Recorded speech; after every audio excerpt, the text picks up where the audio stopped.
Mic check 1 2. It's the Y2K collector coming back at you with a few responses to some of the comments that I've gotten on some of my videos within the last 24 hours.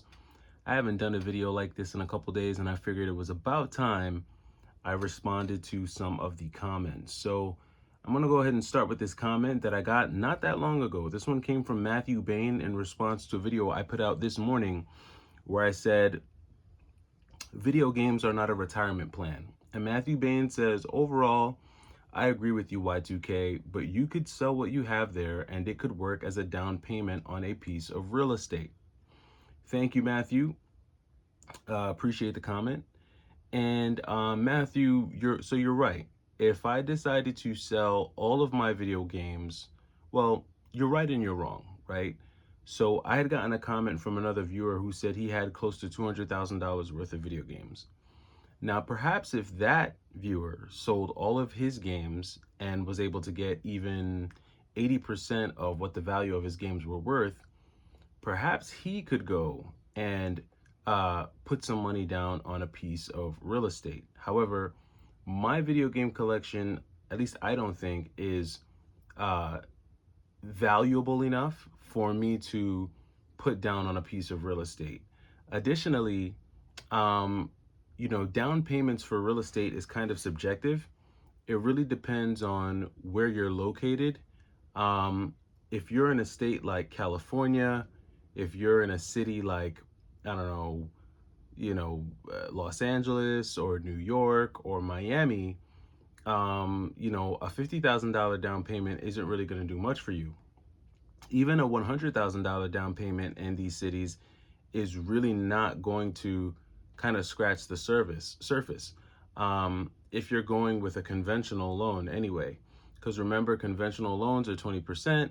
And if you're in a city where the average house is $1 million, you're talking about having $200,000 just to put down.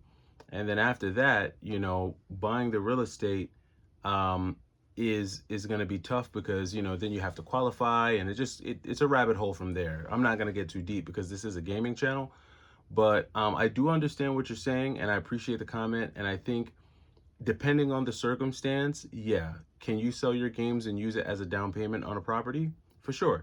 You just have to be really, I guess, smart about where you're purchasing that property. Okay, and that one came from Matthew Bain 21. All right, so I'm gonna keep going down here. This one came from BJ6IX, and he says waiting for that Y2K finance channel. Well, BJ6, you're gonna keep on waiting because I am never coming out with a finance channel. I'm not a finance guru. I don't really know a lot about finance. I'm probably just as savvy about finances as the average American. I get a lot of my information from pretty much the same news outlets that most of you do, and I don't have any secret, recipes, no secret financial recipes or secret stock tips. I don't have any stock advice or financial advice. Um, the only thing I can tell my viewers is be smart and try to be balanced in your life. Try to have balance in your life. Try not to be too leveraged in anything. Um, you know, some people have a lot of finances, but they have horrible relationships. Um, some people have amazing relationships, but they have horrible finances. Um, some people have a lot of friends, but they're still lonely because they don't have a family of their own. Some people have a family, but they still feel lonely because maybe they don't know how to engage or interact with their family. You can have a lot of things, including video games, money, whatever the case may be. But if you don't have balance, then it's all really kind of pointless. So if I were to come up with another channel, which I am considering coming up with another channel, it'll probably just be like a lifestyle channel or maybe like a men's channel, kind of just dealing with men's topics. But I'm toying with the idea. It's something that I'm thinking about, not sure yet, but I am thinking about coming out with another channel. So we'll see. But thank you, BJ6, for the comment. All right, we're going to keep going down here and take a look at some more comments here. So this is coming from Unicorn Shampoo. And he responded to a video that I put out basically saying retro video game stores are closing. And Retro Shampoo says, when it is no longer some guy who loves video games trying to make a few bucks to grow his collection and help out a fellow gamer, but rather some jerks who perform buyouts and create a scalpers market, uh, is when a hobby dies. Thankfully, the dumbest and greediest end up with a warehouse of stuff they bought at the top and get wrecked. So, thank you, Shampoo. And I think, when it comes to the scalper and the people buying up stuff, I think Heck and Steve just did a video on one of the larger YouTubers who goes to conventions and buys up a bunch of games. And he kind of made the statement that pretty much or pretty soon, um, video games are going to be bought and sold by resellers. It's just going to be resellers selling to other resellers and resellers buying from other resellers because no one will be able to afford this stuff, or at least afford the good stuff. And I thought that that was actually pretty funny when he said it, but he did have a point. And I don't know if 2 or 3 or even 10 guys have the ability to ruin an entire market or an entire hobby. I do think that, 2, 3, or 10 guys can definitely have a major influence, especially if they're going viral on the internet. And they can definitely inspire a whole generation of gamers to kind of follow those same behaviors. But ultimately, I mean, where there's a will, there's a way. And if you want to engage in the hobby of retro game collecting or just even playing retro video games, you're going to find ways of doing it, right? So, um, I try to look for opportunity, and I try to ignore criticism and ignore the negative, because focusing on the negative is just going to keep you in a negative frame of mind. But when you focus on the positives, when you have an abundance mindset, that's when you typically tend to just thrive and soar and do better in life. Period. So, but I definitely hear your point, Unicorn Shampoo, and I really do appreciate you leaving the comment. Thank you for stopping by. Appreciate it. All right, we're going to keep on going here. Let's see here. Just looking for, I want to look for a good one here. Um, let's see. So, this one came from Spectre IQ6XM. And he also responded to the video that I put out this morning. He said, have about 110 PS2 games, including that completed Futurama. Been debating selling. They are getting older and they are so easy to emulate. I've made ROMs of them and play them on my Ally, I don't know, ROG, I'm not sure how you say that. Just don't want to sell them and regret it. Also have about 50 PS1 and about 150 360 now. I'd sell PS1 and PS2 if anything. So thank you for the comment, Spectre IQ6XM. I mean, yeah, look, so I've sold parts of my collection and I regret selling stuff, and not even because the stuff that I sold was rare, but because the stuff that I sold was stuff that I bought because I wanted it. Even if it was a cheap game, there are a lot of games in my collection that I regret selling, that I wish I would have kept in my collection, but that's because I enjoy collecting and playing video games. As much as I like making content about it, I actually do enjoy playing games. Unfortunately, I'm not set up to like record gameplay footage, and I'm not gonna do a bunch of let's play videos, just because I personally don't watch those types of videos because I find them kind of boring. So I'm not gonna make content that I wouldn't watch myself personally. But yeah, I love video games, man. I love playing them, and I love enjoying the collection that I have. And there is something that's very nostalgic about owning the actual physical games, especially when they're ones that I had as a kid, or games that I played or enjoyed as a kid, or games that I watched my brother play. I try to avoid collecting stuff that I didn't know about or care about back in the day. I try to avoid collecting stuff just to collect it, or because it's stuff that like other people like want, which is a big part of the reason why I don't really collect Switch games anymore. Like I couldn't tell you guys the last time I bought a Switch game.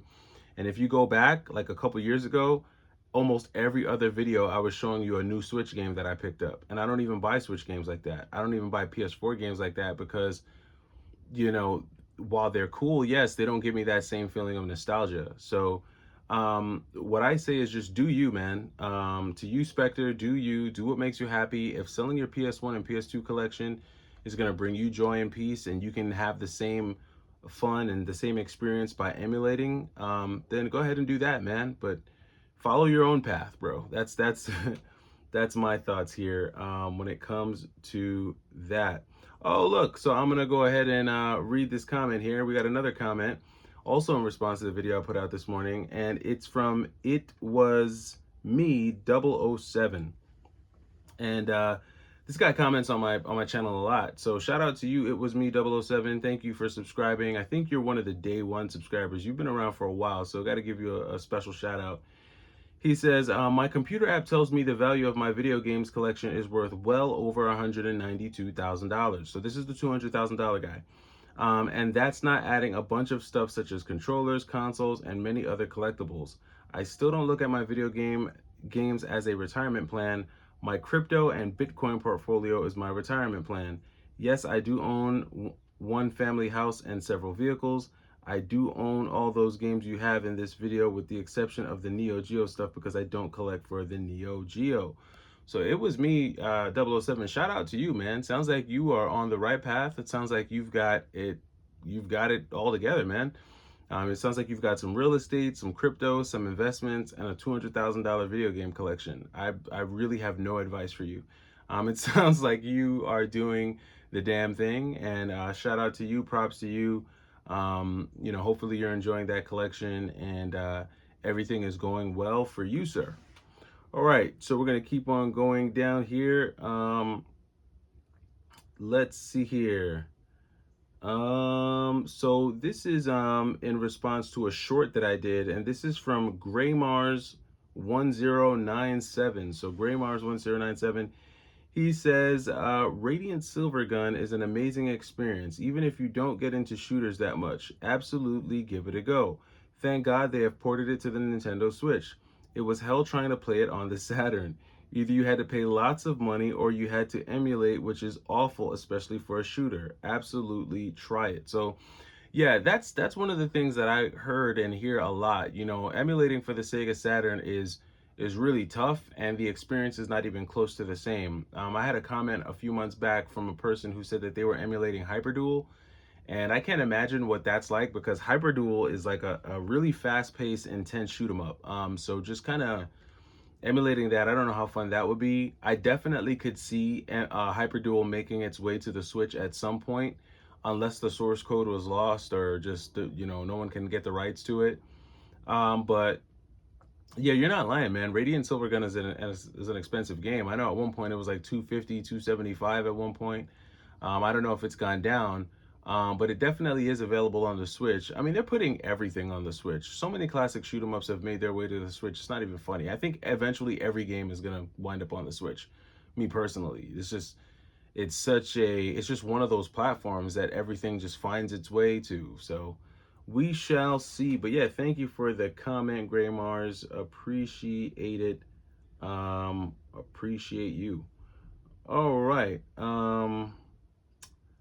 So so this is from Basic Sneed Education, or I don't know, maybe it says Basic Sneed Education.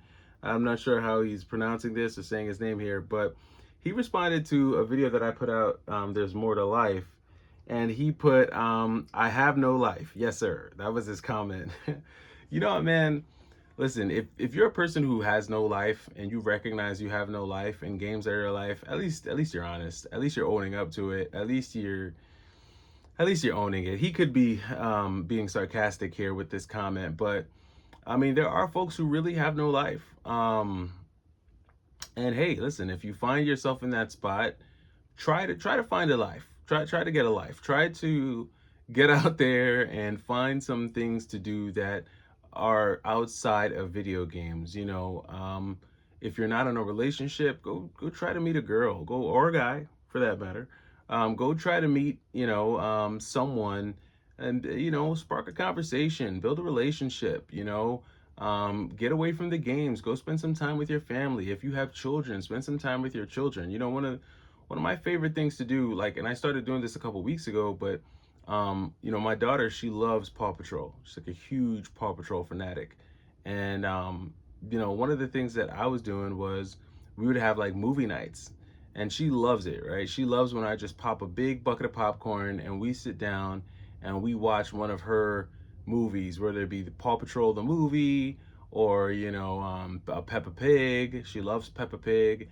So and those things are really grounding for me. You know, work is cool, but I don't live to work. You know, I don't live for a company. Video games are cool. But I don't live for video games. What grounds me is my family, my daughter, you know, and everything in between. You know, her mom is great. We spend a lot of time together. So you gotta find something else to do.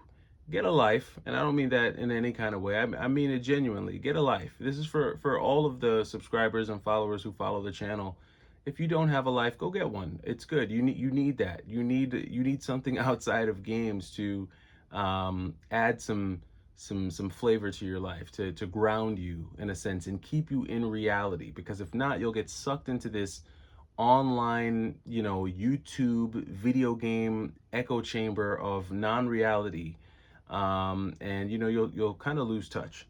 So thank you for the comment, Basics Need. I appreciate your comment here. And I will end with this comment. This is a person who actually gave a reverse comment, and this comes from Keith Beard 5337, and he says, well, I've got 4 children and a wife. 3 of my boys play football and we're huge Texans fans. I personally don't enjoy being outdoors or traveling very much, so my hobbies outside of video games relate to that. My wife and I enjoy watching shows, Game of Thrones, Ancient Aliens, listening to music, country and rock, cooking, Italian and Southern. We try to take the kids out when weather permits, and we're planning a trip to Arkansas soon. Work and school dominates most of our time. Gaming is my me time. And that's what I'm talking about, Keith Beard. Listen, I don't even know you, but it sounds like you are living a full life. A wife, 4 kids, 3 that play football, which means you're obviously, hopefully, you're going to the games. If you happen to watch this video, let me know down in the comments what position they playing. What are they? Tight end, fullback, running back? What do you got? Do you have any future Hall of Famers there? I'm interested to know. But yeah, and look, you know, at least he's true to himself, right? So Keith, he says, you know what? I'm not an outdoors kind of guy, but he and his wife are able to bond over things that don't involve him being outdoors. They like to cook. I'm a cooking man myself. I love to cook as well. Country, rock. Hey, I can do a little country. I get down with country, and there's some rock that I get down to as well. And then, you know, the trip that you've got planned for Arkansas, you know, good luck. I definitely know with the cost of travel and everything, right now is definitely a better time to do road trips than to, you know, go overseas. It's funny because I was actually looking up the cost to spend 8 nights in Maui. Me and my lady, we went to Maui back in 2019, and then we went to Waikiki in 2022. And we always said that we were going to try to make our way back to Maui, you know, bring our daughter back there, because our daughter got to go to Waikiki, but she never got to go to Maui. So I was looking that up, and surprisingly, the trips aren't as expensive as they were a year ago. They seem to be coming down. Now, granted, I'm looking months in advance, right? Like I'm trying to plan this more than 6 months out. But I was able to find a pretty good package for that for like under 4 grand. So, which, you know, if you, for any of the viewers, if you know about Maui, it could definitely get expensive. You know, vacations to Maui for 8 nights can run you anywhere between 35 all the way up to 12 grand. It just depends on if you're staying at the, you know, Maui Inn versus, you know, like the Grand Wailea or something of that caliber. So it just depends on where you're staying. But Keith, again, thank you for the comment. Like I said, it sounds like you're living a full life, and using video games as you time. That's exactly what it's about. That's exactly what gaming should be. When you've had a long, stressful day and you need to kind of just unwind and break down and just decompress, that's exactly what games are supposed to be. So definitely appreciate you, Keith, and definitely appreciate everyone who's left comments on the videos over the past couple days. It's the Y2K Collector. Let me know what you think about some of these comments, and I will catch you tomorrow. Take it easy.